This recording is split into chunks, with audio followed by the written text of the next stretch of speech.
नमस्कार. नमस्कार. मी अनुराधा अनिरुद्ध आष्टीकर. आपणा सर्वांचं आतुरालयाच्या यशस्विता या कार्यक्रमामध्ये परत एकदा मनपूर्वक स्वागत करते. काय म्हणता, कसे आहात सगळे? मजेत ना? या रविवारी आपण कोणत्या प्रश्नावर चर्चा करणार आहोत ह्याचाच विचार करताय ना? खूप छान प्रश्न आहे बरं का. तुम्हालाही खूप आवडेल. आयुष्यात जागेच्या एनर्जीचा सुद्धा आपल्यावर परिणाम होत असतो.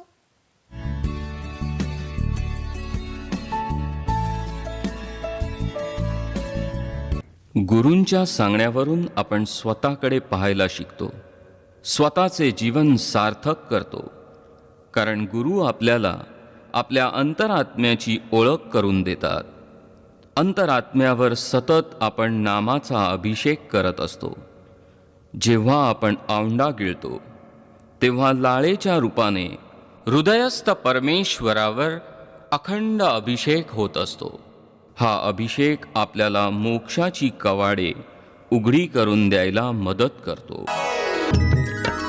औंढा गिळता लाळ गळेती पडे टप टप, औंढा गिळता लाळ गळेती पडे टप टप, नकळत आत्म्यावरी होई अभिषेक, अभिषेक नकळत आत्म्यावरी होई अभिषेक, अभिषेक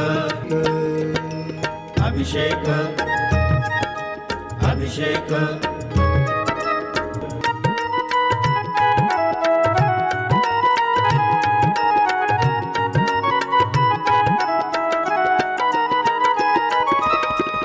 शरीर हे मंदिर, आत्मा ईश्वर, आत जाण्यासाठी प्रवेशद्वारी असे मुख, नकळत आत्म्यावरी होई अभिषेक. सर, मनात प्रश्न असा आला की असंख्य गोष्टी आपण आयुष्यामध्ये शिकत असतो. आजकाल तर नवीन नवीन गोष्टी शिकण्याचा ओघ खूपच वाढलाय, कारण लॉकडाऊन. ह्या रिकाम्या वेळामध्ये खूप चांगला फायदा लोकांनी करून घेतलेला आहे की आयुष्यामध्ये ज्या काही गोष्टी शिकायच्या राहिल्या होत्या त्या शिकण्याचा ते प्रयत्न करत आहेत. आणि ह्याही अगोदर लहानपणापासून कमी का गोष्टी शिकलो आहोत आपण? या असंख्य गोष्टी शिकताना त्यामध्ये एक गोष्ट येते की अध्यात्माबद्दल सुद्धा खूप गोष्टी शिकल्या जातात. मग ह्या गोष्टी शिकल्यानंतर काही काळ त्याचा परिणाम आपल्याला खूप चांगला अनुभवता येतो. वर्ग संपतो, काही काळ मध्ये जातो आणि हा काळ मध्ये गेल्यानंतर सुरुवातीला जसे काही परिणाम मिळाले ते परिणाम मिळेनासे होतात. मग काय घडत असेल असं? छान. नेहमीप्रमाणे प्रश्न छान आहे आणि या प्रश्नांमध्ये मला मार्केटिंग करण्याची एक संधी दिली आहे. क्या बात है. छान. मी असं म्हणेन की ही जर ऊर्जा सतत टिकवायची असेल तर आतुरालयाच्या सानिध्यात राहा. क्या बात है. खूपच छान सर. म्हणजे दुसरा पर्याय काय येतो तर आतुरालयाचे उपक्रम सतत करत राहा तर तुम्ही त्या ऊर्जेमध्ये राहा. खरंय. आता होतं काय तुम्हाला सांगतो की एखाद्या सानिध्यामध्ये आपण जातो. अगदी गुरु परंपरेचा जो काही भाग मागच्या आठवड्यात आपण बघितला, त्यानंतर काय होतं तर काही शिष्य गुरूंबरोबर राहत असतात आणि काही शिष्य गुरूंकडनं काही साधना घेऊन आपल्या घरी करत असतात. दोन ठिकाणी मोठा फरक आहे.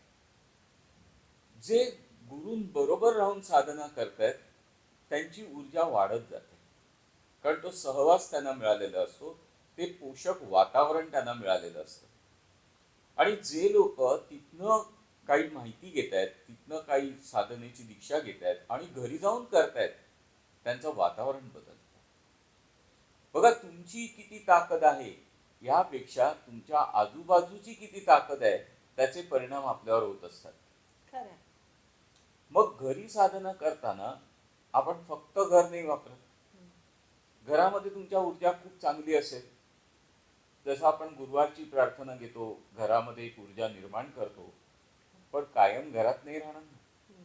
आपण घराच्या बाहेर पडतो, सोसायटीतले लोक भेटतात, मग रस्त्यावर गेल्यानंतर तिथले लोक भेटतात आणि ही सगळी लोक आपली एनर्जी ड्रेन करतात. आता ती पुन्हा कमवायला लागते, पुन्हा दुसऱ्या दिवशी ड्रेन होते. हा प्रोसेस एक दिवस जरी खंडित झाला ना तरी निगेटिव्ह गोष्टींचा परिणाम व्हायला सुरुवात होते.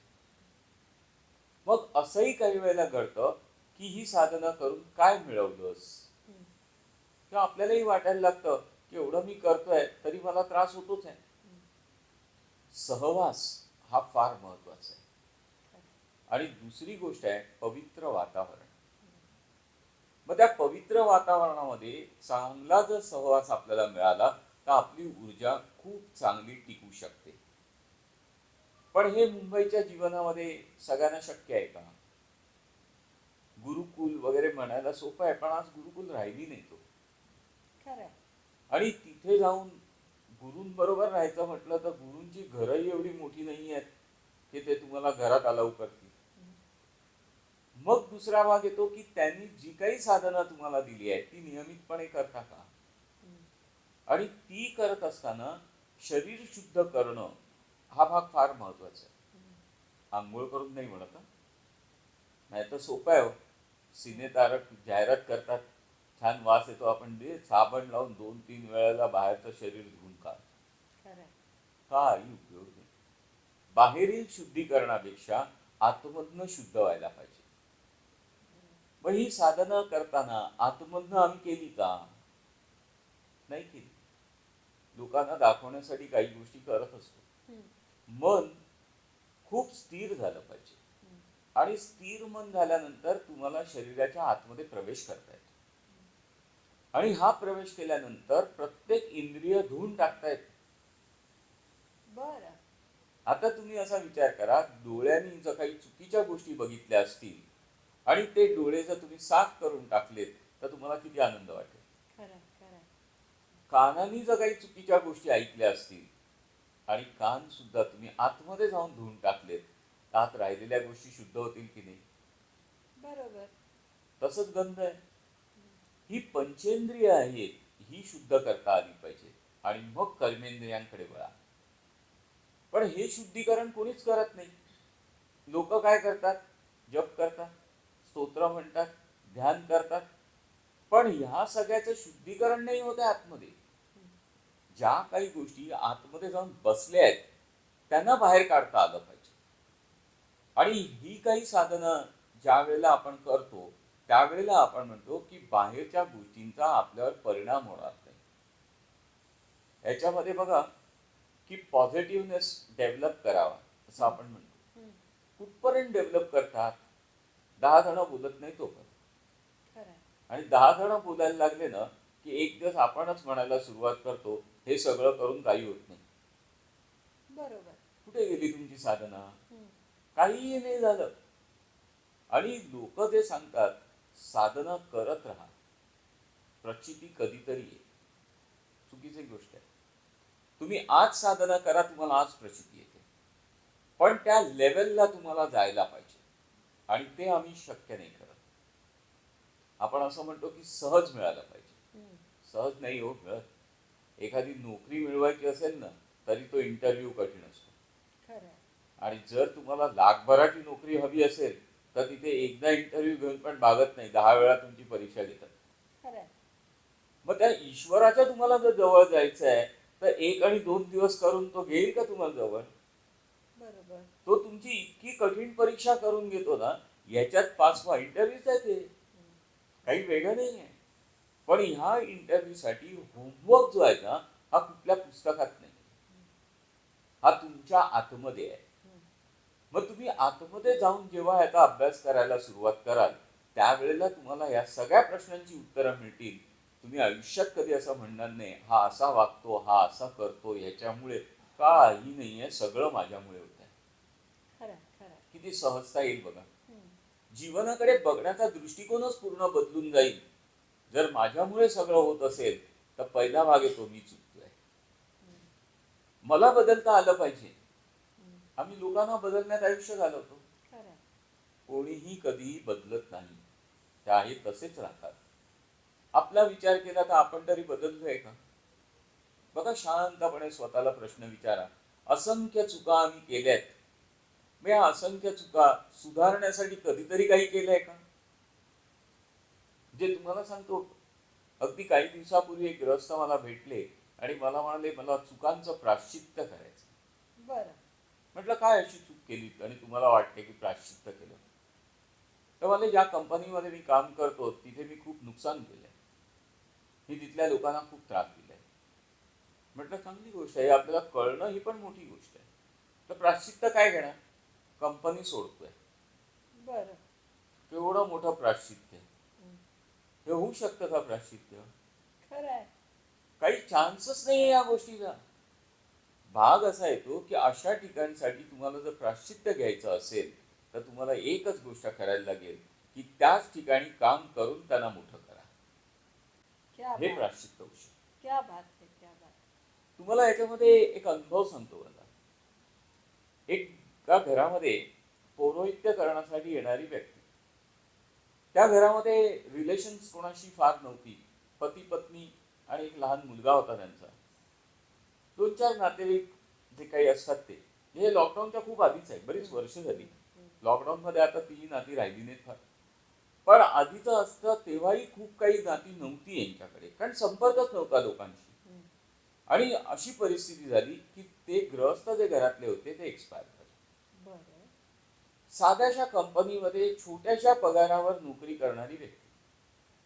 साठा जवळजवळ काही नाही, कारण मिळेल त्याच्यात भागत नव्हतं. साठवणार काय? म्हणजे काही फायनान्सचा भाग तुम्ही विचार केलात, फायनान्शियल ॲडवायझर, तर ते तुम्हाला नेहमी सांगतात की जी तुमची मिळकत आहे त्याच्यातलं 50% सेव्हिंग झालं पाहिजे. बरोबर. ही टर्म बोलायला सोपी आहे, पण पगारच नाहीये जो घरात पुरतो का, तर तिथे तुम्ही 50% काय 10% सेव्हिंग नाही होऊ शकत. खरं आहे सर, खरं आहे. ह्यांचा मुलगा केवढा होता? तर 12-13 वर्षाचा. आता ह्याच्याकडनं काही अपेक्षा नाही. त्यांच्या 13व्या दिवशी जे काही जवळचे लोक होते त्या सगळ्यांना एकत्र बोलावलं गेलं आणि त्याच्यात महत्वाचा भाग बोलावला गेला होता ते पौरोहित्य करायला अनेक वर्ष घरात येणारे भटजी. ते माझ्या खास परिचयाचे. आता यांनी विचार केला, मी जाऊन काय करणार आहे तिथे? पण प्रत्येकाने असं सांगितलं की यांना घर चालवण्यासाठी किमान 6-7 हजार रुपये महिन्याला हवे. कोण कोण कॉन्ट्रीब्युट करेल? आपण असं म्हणू, तुम्ही 2,000 दिलेत, मी 3 दिले. तर तिथे असा विषय झाला की असे कॉन्ट्रीब्युशन रोज दर महिन्याला घेणं कठीण आहे. त्यापेक्षा असा भाग बघा की 6 जण आपण आहोत, एक महिना एकेकाने तेवढे पैसे देऊन टाकले. अच्छा. तुमची टर्म जी येईल ती 6 महिन्याने. तर हे पौरोहित्य करणारे संबंध काय आहे बघा, फक्त पौरोहित्य करण्यासाठी घरामध्ये येणारे भटजी कधी कधी येतात तर वर्षातनं 2-3 वेळा, आणि ते पण किती काळासाठी हो. सगळ्यात मोठी पूजा म्हटली तर सत्यनारायणाची असते की जिथे 2 तास लोक अडकतात. पण गणपतीची पूजा सुद्धा 15 मिनिटात सांगून जातात, कारण त्यावेळेला वेळ नसतो. एवढा यांचा संपर्क आहे. तर ह्या ग्रस्तांनी असं सांगितलं की ज्या अधिकाराने तुम्ही मला बोलावलं, माझंही नाव त्याच्यात द्या. 7 जण आहेत. रोलिंग चालू होणार.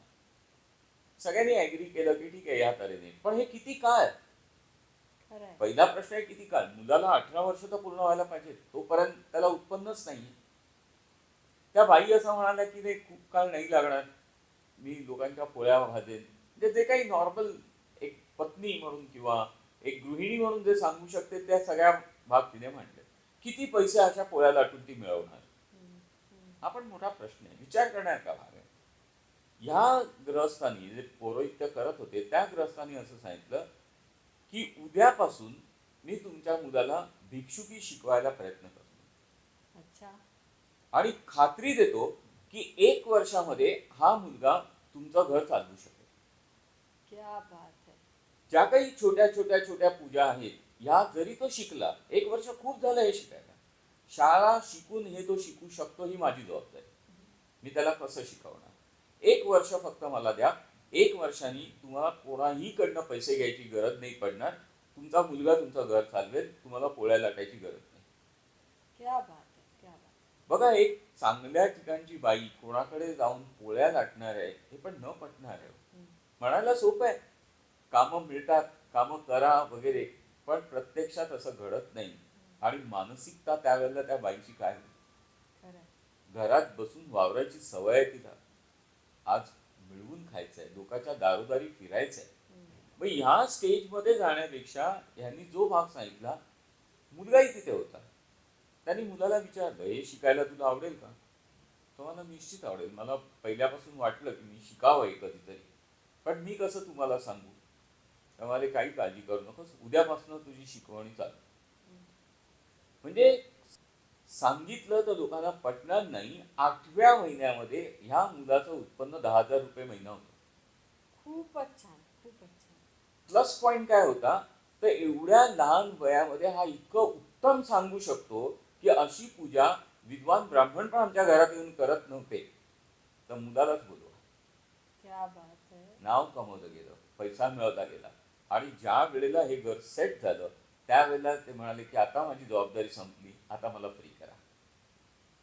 खूप छान. घर उभं करून दिलं. कशा यांनी? तर सहवास.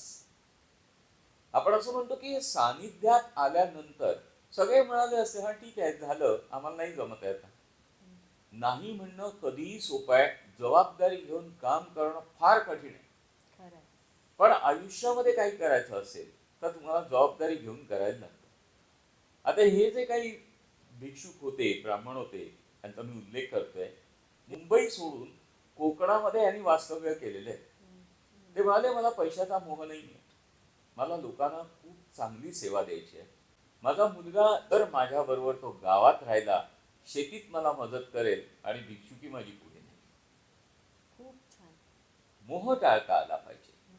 मग इथे नाही म्हणण्यापेक्षा हो कडे कल जास्त आहे. तुम्हाला तो सहवास मिळाला पाहिजे, त्या गोष्टी तुमच्यापर्यंत सतत राहिला पाहिजे, तर आपण म्हणतो की हे टिकू शकतं. जर आपण बाहेर गेलो तर सगळे वेगळे विषय येतात, भरकटले जाऊ शकतो. आणि मोह आहे, कधी कोण कोणत्या मोहात जाईल सांगता येत नाही. मार्ग पूर्ण बदलून जाऊ शकतात. ज्याच मी तुम्हाला सांगितलं तर कदाचित आश्चर्य वाटेल की काही गोष्टींनी मी खूप डिस्टर्ब होतो. की एका बाईंचा मला फोन येतो की माझा मुलगा सर मला बेदम मारतो, मी काय करू? बघा, सगळं गडगंज आहे त्या बाईकडे, पण 38 वर्षाचा मुलगा काहीही करत नाहीये आणि आईला वाटेल तशी मारतोय. एकदा मी खूप, म्हणजे हे ऐकायला सुद्धा वाईट वाटतं, अमुक वाटतं. रागाच्या भरात मी त्या बाईनं सांगितलं, पोलिसांच्या ताब्यात द्या. तर मला म्हणाला ते करून झालं. पोलिसांनी येऊन त्याला पकडून नेलं, पण घरी आल्यानंतर त्यांनी वाटेल तसं मला मारलं. माझे तोंड सुजलं होतं, माझा हात सुजला होता. तर आता परत अशी कृती करून परत मी मार खायचा का? किती अवघड आहे. पण हे काय आहे? तर सहवास. त्या मुलाला योग्य संगत मिळाली नाही, तो चुकीच्या ट्रॅकवर गेला, मोहात गेला. त्याला फक्त माहिती आहे आईकडनं पैसे घ्यायचे आणि मजा करायची. नाही दिले आईनी तर मारायला तयार आहे. मग इथे आपण म्हणू की जोपर्यंत चांगला सहवास तुम्हाला मिळत नाही तोपर्यंत मन भरकटून जातं आणि विविध मार्गांना माणसं चालायला लागतात. निगेटिव्ह एनर्जी समाजामध्ये प्रचंड आहे. तुम्हाला पॉझिटिव्ह साईडला कोण नेणार नाही, पण पटकन तुमचा ट्रॅक बदलून निगेटिव्ह साईडला नेऊ शकतो. पिऊन बघ रे एकदा काय फरक पडतोय, चव तरी कळेल तुला. असंही सांगणारे लोक आहेत, वरती गेलास तर विचारतील, खाली जाऊन मजा नाही केलीस, कशाला जन्म घेतलास.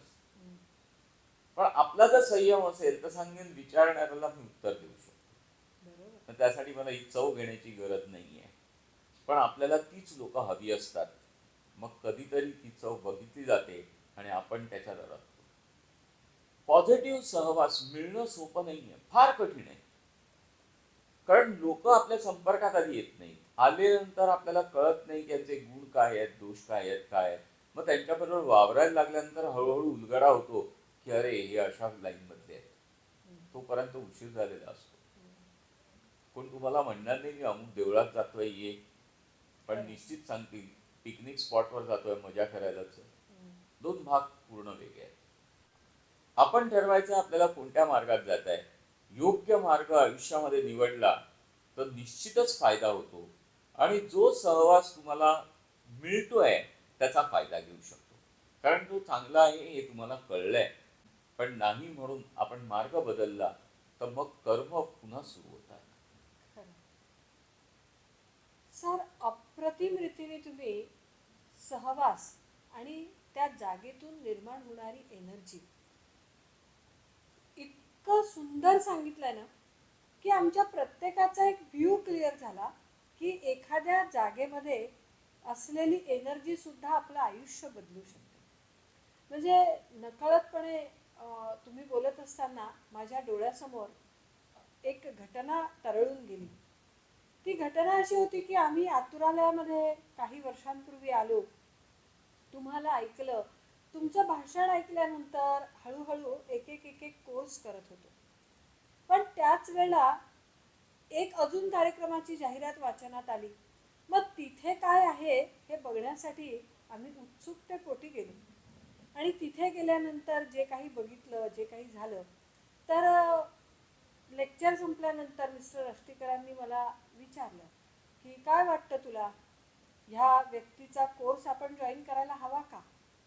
तर मी म्हटलं नाही. तर म्हणाले का नको वाटलं तुला, त्यांनी बरं काहीतरी सांगितलंय. म्हटलं बरं काहीतरी सांगितलंय का हे मी ऐकलंच नाही पुढे. कारण जेव्हा मी गोखले सरांना ऐकलं, त्यांचं व्यक्तिमत्व बघितलं, ते ज्या तऱ्हेने एक टापटीप होऊन एक छान तऱ्हेने तयार होऊन आले होते आणि जेव्हा ही व्यक्ती तिथे लेक्चर द्यायला आली तेव्हा सगळे लोक येऊन बसलेले होते. हातात एक ब्रीफकेस घेऊन ही व्यक्ती घाई गर्दीने तिथे आली, पूर्ण घामेजलेली ती व्यक्ती, आणि सगळ्या पब्लिकच्या समोर त्यांनी असा घाम काढला, असा टाकला, तर हां आपण आज इथे आलो या तऱ्हेने सुरुवात केली. तर मी म्हटलं की नाही बघवलं मला हे की काय आहे. तर ते म्हणाले अरे आतुरालयात जाऊन बिघडलीस हं तू. तर नकळतपणे मी त्यांना म्हटलं आम्ही बिघडलो, तुम्ही बिघडा ना. एक आता तुम्ही हा जो भाग सांगितलात तर तुम्हाला आश्चर्य वाटेल की मी काही फॉर्म भरून घ्यायचो लोकांकडनं अभिप्रायाच्या दृष्टीने. एक अभिप्राय असा पण आला होता की गोखले सर एंट्री करताना खूप चांगला मेकअप करून येतात. मग ते ज्ञान देतात का त्यांच्या मेकअपवर जास्त लक्ष ठेवतात? हा अभिप्राय खूप वेगळा होता. म्हणून आपल्याकडच्याच एका ग्रस्तानी फोन केला, तुम्हाला अपेक्षित काय होतं, गोखले सरांचं रूप की त्यांचे सांगितलेला उपदेश? ते ग्रस्त असं म्हणाले की नाही, मी गमतीने तो भाग लिहिला होता की एवढे नीटनेटके आणि टापटीप होऊन आले होते तर त्यांना बघितल्यानंतर आम्हाला प्रसन्नच वाटलं. ते काय सांगणार आहेत हा नंतरचा भाग आहे, पण व्यक्तिमत्व बघितल्यानंतर आनंद वाटला, त्यामुळे आम्ही रुळलो तिथे. आता जसं तुम्ही सांगितलं आम्ही बिघडलेलो तुम्ही पण बिघडा असा काही भाग आहे, त्याच्यामध्ये तुम्हाला एक सांगतो की बऱ्याच वेळेला माझ्या बायकोनी पण अशी कंप्लेंट केली आहे मला की तुम्ही काहीतरी व्यवस्थित बोलत जा किंवा काय बोलता वगैरे माहित नाहीये, पण लोक असं म्हणायला लागलेत की हा माणूस गोखलेच्या नादी लागलाय. हा माणूस म्हणतात इथपर्यंत ठीक आहे, पण ही बाई गोखलेच्या नादी लागली आहे म्हटलं तर काय अनर्थ होऊ शकतो बघा. पण असे काही अनुभव येतात. आपण जपायचे, आपण काय करतोय ते. लोक म्हणणारे काही म्हणणार आहेत, कुठे डायव्हर्ट व्हायचं, कुठे थांबायचं, काय करायचं आपल्या हातात असतं. मी तिला म्हटलं तुझ्या कानावर काही वेगळं आलंय का? नादी लागणं काही वाईट नाहीये. गुरूंच्या नादी सगळेच शिष्य लागतात, पण ते गुरु आणि शिष्याच्या नात्याने नाचतात. आपल्याकडे अर्थ वेगळ्या तऱ्हेनेच घेतला जातो नादी लागण्याचा, पण तसा अर्थ असतोच असं नाही ना. अर्थ बदलून बघू शकतो. जो पॉझिटिव्ह माणूस असेल तो चांगला अर्थ बघेल, निगेटिव्ह माणूस असेल तो चुकीचा अर्थ बघेल. आपण चांगल्या अर्थाकडे जाऊ, पॉझिटिव्ह गोष्टी घेऊ, आपला आनंद टिकवायचा आहे आणि वाटायचा आहे. खरंय खरंय. अहो बघा ना, एक खूप सुंदर पद आहे, आम्ही बिघडलो तुम्ही बिघडा ना. बिघडणं म्हणजे वाईट होणं नाही बरं का. जसं बहिणाबाईच्या काही काव्यरचना आहेत आणि त्यामध्ये एक बोलीभाषा आहे, तशीच ही बोलीभाषा आम्ही बिघडलो म्हणजे आम्ही पण घडलो तुम्ही पण घडा ना, असं त्या तुकडोजी महाराजांना सांगायचं आहे. तिथे त्यांनी इतकं छान सांगितलं आहे की परिसाच्या संगे लोह बिघडला, परिसाच्या संगे लोह बिघडला, लोह बिघडला तो सुवर्णची झाला. बघा, परिसाच्या स्पर्शाने जर लोखंडाचं सोनं होत आहे, तर एखाद्या जागेच्या एनर्जीने आपल्याही आयुष्याचं सोनं होत असेल तर काय बहार आहे ना. आतुरालयाच्या संगतीमध्ये अनेकांचे आयुष्य बहरून गेले. लॉकडाऊनच्या या काळामध्ये अनेक लोकांना घरी बसून आतुरालयाचं शिक्षण अनुभवता येतंय. नकळतपणे पूर्ण परिवार हे शिक्षण अनुभवतो आहे, ऐकतो आहे. आणि पूर्णच्या पूर्ण परिवार आतुरालयाच्या या वातावरणाने भारित झालेला आहे. त्यांना हे शिक्षण खूप आवडलेलं आहे. तुम्ही सुद्धा आतुरालयाच्या विविध उपक्रमांमध्ये सहभागी होऊन आपल्याही आयुष्याचं सोनं करून घ्या. या एनर्जीचा फायदा तुम्हीही घ्या आणि तुमच्या परिवारालाही मिळवून द्या.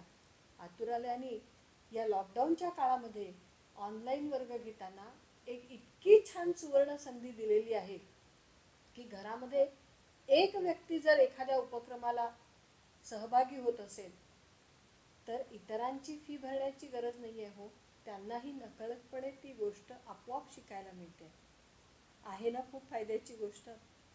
मग होऊया वेगवेगळ्या उपक्रमांमध्ये सहभागी आणि करूया आपल्या आयुष्याचं सोनं. घेऊया या एनर्जीचा फायदा.